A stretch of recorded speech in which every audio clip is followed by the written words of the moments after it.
Pakistan border region was not something he dreamed of as a kid in terms of where he ended up. But you obviously talked to some of your captors. But again, to come back to the idea of the written word, this might be a weird question to ask, but how do you think some of your former captors would react were they to read your book?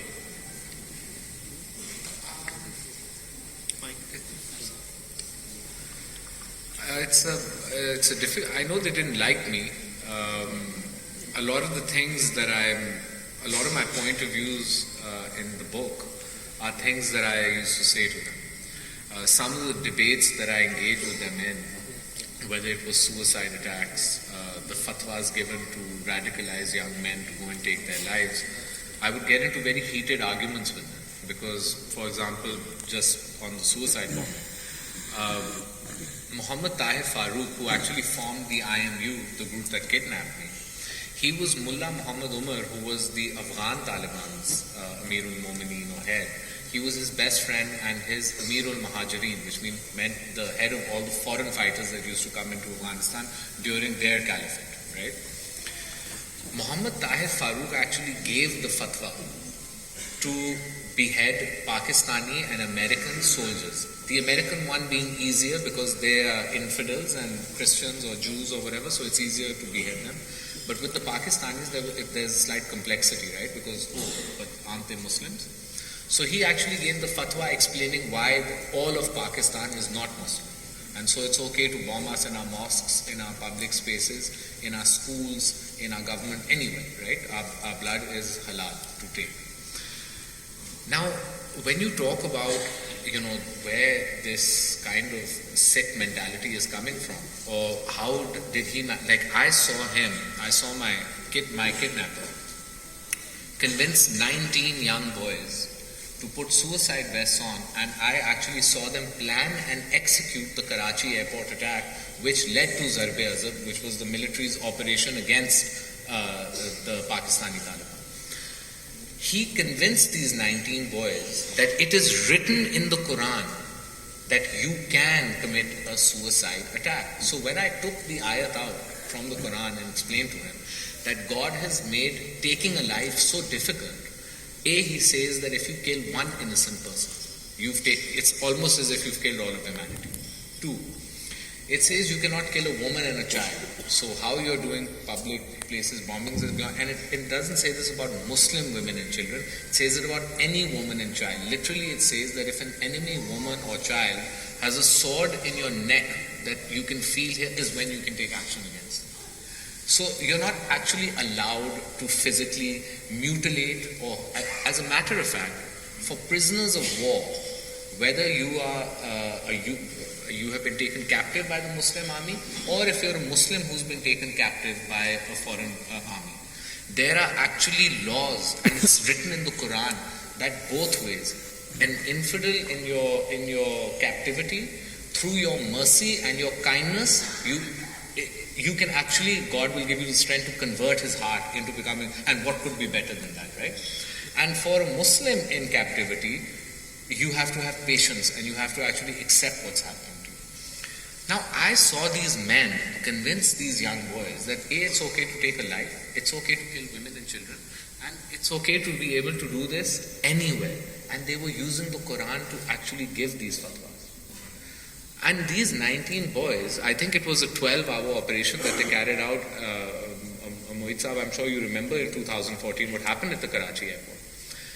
And the oldest of them was 21 years old, and the youngest boy that I spoke to was 17 or 18. I mean, they had, technically speaking, someone who's 21 or someone who's 17, they have their whole lives in front of them.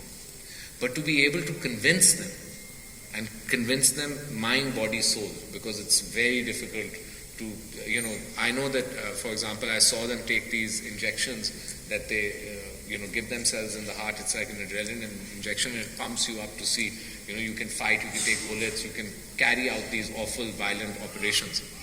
But besides that, you should have seen how, we have this word, it's called jazba in Urdu. The motivation to carry out these attacks was natural. I'm going to open this up to questions. I'm with Yusuf, who's the former National Security Advisor to the Prime Minister of Pakistan. He's also an academic who's taught at Boston University, George Washington University in the US, LAMS and Quaid-e-Azam University here.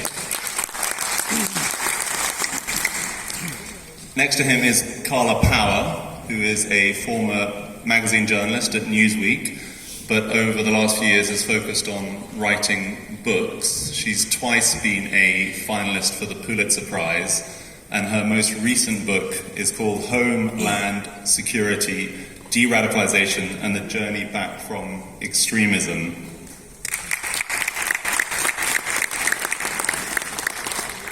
And then on the far side is Shahbaz Taseer, a businessman, obviously popular in his hometown, raised here, the son of a former governor of the Punjab, perhaps Pakistan's most famous kidnapping victim. Unfortunately for him, also a Manchester United fan. And he's also the author of a recent book titled Lost to the World, a memoir of faith, family, and 5 years in terrorist captivity. And Shahbaz, I want to start with you, if that's okay. Courage and fear is in the title of this session, and the rest of us can really only imagine the fear you must have felt, and also the courage you have exhibited during your captivity and subsequently. Before that happened, did you think of yourself as a courageous person? No, and I have to tell you that I don't think that there was a lot. I mean, I was patient and accepting of my trial and willing to fight for my life and my future. I guess that makes you a little courageous, but I think it was more resilience and patience, because I remember a lot of nights that I wasn't very brave, and I was broken down, and I was probably at the lowest that I've ever been as a person, as I imagine anyone could ever be as a human being. So yeah, and I'm lucky. I think I get that from my mother and my father. Did you feel fear of the kind you felt during that period before that? Did you understand what fear was, do you think? No, and that's actually a great question, because our understanding of fear is things that we experience in this society and its structure, which is maybe you've not done well in school, so your earliest, you've hurt yourself, you've gotten into trouble, principal, teachers, relationship, friends, and a car accident, the loss of a loved one. But the kind of fear that I experience, I never experienced anything like that.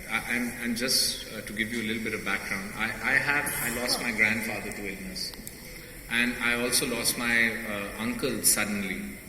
But the way that I lost my father, that also was a new kind of fear, because it wasn't just that he was murdered, it was also the things that surrounded his murder. And I felt a lot, and my entire family had this new understanding of fear then. And obviously, with my kidnapping, it spiraled out of control. I just in the earlier session, I was telling them, initially I thought it was a carjacking.